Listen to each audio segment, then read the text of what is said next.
عید مبارک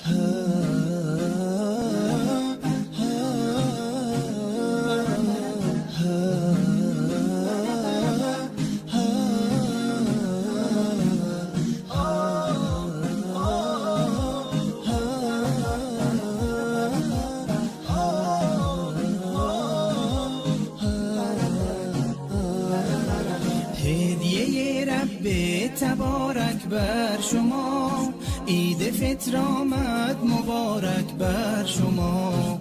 مظهر توحید و ایمان آمده، مؤمنان را عید مهمان آمده. یک ندا آید برای مؤمنان، مژده بخشش ز سوی آسمان. روزداران آمده عید سعید، آن که باشد بر دل مؤمن نوید. روز ایثار است و روز تهنیت، روز تبریک است و روز تسلیت. تسلیت بر روز خاران می شود، تهنیت بر روز داران می شود.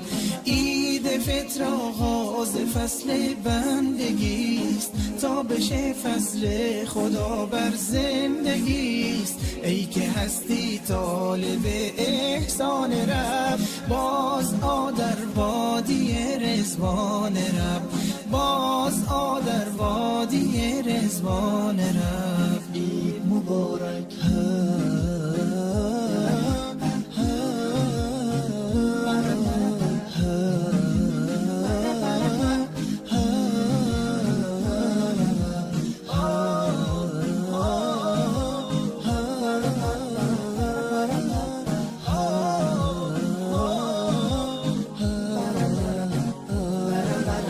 هدیه رب تبارک بر شما، عید فطر آمد مبارک بر شما. مظهر توحید و ایمان آمده، مؤمنان را عید مهمان آمده. یک ندا آید برای مؤمنان، مژده بخشش ز سوی آسمان. روزداران آمده عید سعید، آن که باشد بر دل مؤمن نوید.